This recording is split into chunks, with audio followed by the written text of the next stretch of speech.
Greetings. Welcome to the NewMarket Corporation conference call and webcast to review fourth quarter and full year 2025 financial results.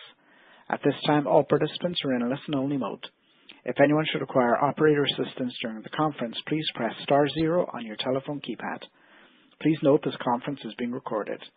I will now turn the conference over to your host, Tim Fitzgerald, CFO at NewMarket. You may begin. Thank you, and thanks to everyone for joining me this afternoon. As a reminder, some of the statements made during this conference call may be forward-looking. Relevant factors that could cause actual results to differ materially from those forward-looking statements are contained in our earnings release and in our SEC filings, including our most recent Form 10-K.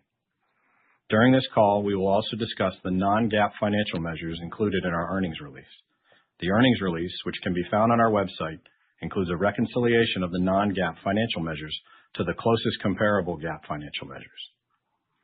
Today, I will be referring to the data that was included in last night's press release. However, our 2025 10-K contains significantly more details on the operations and performance of our company.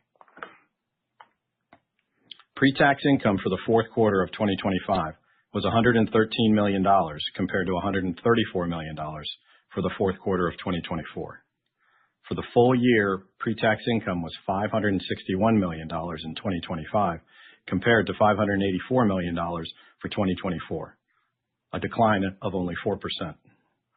While we don't normally call out pre-tax income, it's notable now due to the significantly higher income taxes booked throughout the year, impacting our net income and EPS. Net income for the fourth quarter of 2025 was $81 million, or $8.65 per share, compared to net income of $111 million, or $11.56 per share, for the fourth quarter of 2024. Net income for the full year of 2025 was $419 million, or $44.44 per share, compared to our net income of $462 million, or $48.22 per share for 2024. One of the primary drivers of the decline in net income was a higher effective tax rate in 2025 compared to 2024. The factors driving the increase in our effective tax rate are outlined in the 10-K. Petroleum additive sales for the fourth quarter of 2025 were $585 million compared to $626 million for the same period in 2024. Petroleum additives operating profit for the fourth quarter of 2025 was $107 million compared to $136 million for the fourth quarter of 2024, which was a record fourth quarter for the segment. The decrease in operating profit compared to prior year was driven by a decline in shipments of 6%, mainly due to market softness as well as a decline in selling prices. In addition, to manage inventory levels, operating profit in the fourth quarter was impacted by higher unit costs resulting from lower production volumes at our plants. For the full year of 2025, sales for the petroleum additives segment were $2.5 billion compared to $2.6 billion for 2024. Petroleum additives operating profit for 2025 was $520 million compared to $592 million in 2024. The drivers for the decrease in operating profit were consistent with those affecting the fourth quarter comparison. Shipments were down by 4.9% compared to last year, as we saw market softness throughout 2025, combined with our strategic decision to manage the profitability of our portfolio by reducing low-margin business. We are very pleased with the performance of our petroleum additives business in 2025 compared to our record performance in 2024. However, we remain challenged by the ongoing inflationary environment and the impact of tariffs, as well as softness in the market impacting shipments. We continue to focus on investing in technology to meet customer needs, becoming more efficient in our operating costs, optimizing our inventory levels, and improving our portfolio profitability. We report the financial results of our AMPAC business and our newly acquired Calca Solutions business in our Specialty Materials segment. Specialty Materials sales for the fourth quarter of 2025 were $49 million compared to $27 million for the same period in 2024. The increase in sales was mainly due to higher volume at AMPAC and the inclusion of the Calca business, which was acquired on October 1st, 2025.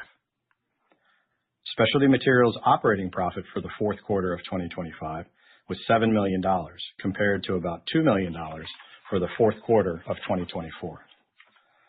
As previously stated, we will see substantial variation in quarterly results for the Specialty Materials segment on an ongoing basis due to the nature of the business. For the full year of 2025, sales for the Specialty Materials segment were $182 million, compared to $141 million for 2024.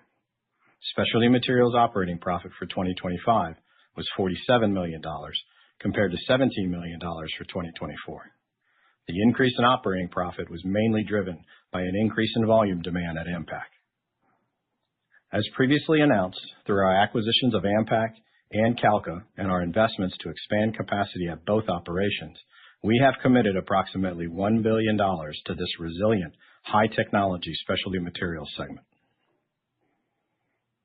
Our company generated solid cash flows throughout the year in 2025, which allowed us to return $183 million to our shareholders through share repurchases of $77 million and dividends of $106 million. We also reduced our total debt by $88 million compared to 2024, which includes the borrowing for the Calca acquisition. As of December 31st, 2025, our net debt to EBITDA ratio was 1.1 times, slightly down from 1.2 at the end of 2024. This strong cash flow performance enables us to continue to provide value to our shareholders through reinvestment of capital into our businesses for growth and efficiency, acquisitions, share repurchases, and dividends.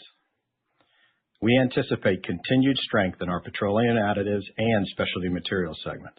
We are committed to making decisions that promote long-term value for our shareholders and customers while staying focused on our long-term objectives. We believe that the core principles guiding our business, a long-term perspective, a safety-first culture, customer-focused solutions, technology-driven products, and a world-class supply chain will continue to benefit all of our stakeholders. That concludes our planned comments. We are available for questions via email or by phone, so please feel free to contact me directly. Thank you all again, and we will talk to you next quarter. Thank you. This does conclude today's conference, and you may disconnect your lines at this time. Thank you for your participation.